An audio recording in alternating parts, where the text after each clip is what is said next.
ಸಾಲು ಸಾಲು ಬೂಟಿನ ಶಬ್ದ, ಸರದಿ ಸಾಲಿನ ಶಿಸ್ತುಬದ್ಧ ಟೋಪಿಗಳು, ಪ್ರತಿಯೊಬ್ಬರ ಕೈಯಲ್ಲಿ ಅಲುಗಾಡದ ಲಾಠಿಗಳು, ನಿರೀಕ್ಷೆಗೆ ಮೀರಿದ ಸ್ವಯಂ ಸೇವಕರು, ಮೊದಲ ಬಾರಿಗೆ ಹೆಜ್ಜೆ ಹಾಕಿದ ಪುಟಾಣಿ ಸ್ವಯಂ ಸೇವಕರು. ಅಕ್ಷರಶಃ ಕೊಲ್ಲಾಪುರ ಶ್ರೀ ಲಕ್ಷ್ಮೀ ದೇವಾಲಯ ಆವರಣ RSS ಕಲರವ ಸಮಾವೇಶದಂತೆ ಭಾಸವಾಗಿತ್ತು ಎಂಬುದರಲ್ಲಿ ಎದ್ದು ಮಾತಿಲ್ಲ. ನಮಸ್ಕಾರ ಪ್ರಿಯ ವೀಕ್ಷಕರೇ, ಸಂಗ್ರಾಮ ಟಿವಿಗೆ ಸ್ವಾಗತ. ನಾನು ನಿಮ್ಮ ರಮೇಶ್ ಅಕ್ಕೂರ್. ಬೆಂಗಳೂರು ದಕ್ಷಿಣ ಜಿಲ್ಲೆ ಚನ್ನಪಟ್ಟಣ ನಗರದ ಕೊಲ್ಲಾಪುರದ ಶ್ರೀ ಲಕ್ಷ್ಮೀ ದೇವಾಲಯ ಆವರಣದಲ್ಲಿ RSSಗೆ 100 ವರ್ಷದ ತುಂಬಿದ ಶತ ದಿನೋತ್ಸವದ ವಿಶೇಷಕ್ಕಾಗಿ RSS ಸ್ವಯಂ ಸೇವಕರು ನಗರದಲ್ಲಿ ತಮ್ಮ ಹೆಜ್ಜೆ ಸಪ್ಪಳದಿಂದ ತಾಲೂಕಿಗಲ್ಲದೆ ರಾಜ್ಯಕ್ಕೂ ಕಡ ಸಂದೇಶ ರವಾನೆ ಮಾಡಿದರು. ಇಂದು ರಾಷ್ಟ್ರೀಯತೆಯ ಉದಯದಲ್ಲಿ ಭಾರತದ RSS ಪ್ರಬಲ ಪಾತ್ರವನ್ನು ಮರೆಯುವಂತಿಲ್ಲ. ಬರೋಬ್ಬರಿ 100 ವರ್ಷಗಳ ಹಿಂದೆ ಸ್ಥಾಪಿಸಲಾದ RSS ಭಾರತೀಯ ಸಮಾಜ ಮತ್ತು ರಾಜಕೀಯವನ್ನು ಆಳವಾಗಿ ರೂಪಿಸಿದೆ. 1925, 2025, 19, 20, 25, 25 ವಿಶೇಷವಾದ ಸಂಖ್ಯೆಗಳೆಂದೇ ಹೇಳಲಾಗುತ್ತಿದೆ.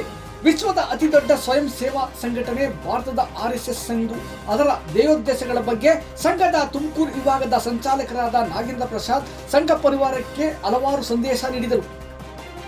ದೇವಾಲಯದಿಂದ ಹೊರಟ RSS ಪಥಸಂಚಲನ MG ರಸ್ತೆ, JC ರಸ್ತೆ, ರೈಲ್ವೆ ನಿಲ್ದಾಣ ರಸ್ತೆ, ಕೋಟೆ ರಸ್ತೆ, ಬೆಂಗಳೂರು ಮೈಸೂರು ಹೆದ್ದಾರಿಯಲ್ಲಿ ಸಾಗಿ ದೇವಾಲಯದಲ್ಲೇ ಮುಕ್ತಾಯ ಮಾಡಲಾಯಿತು.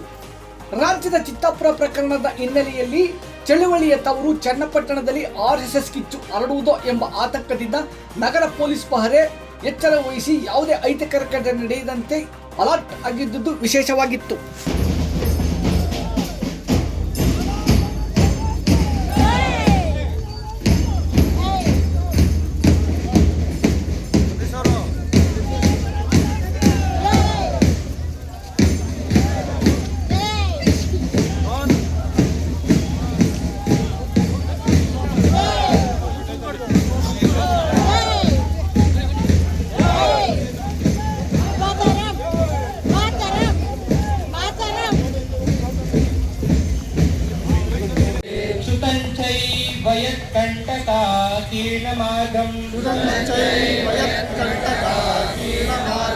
वयं स्वीकृतन्नस्तुतं कारयेत्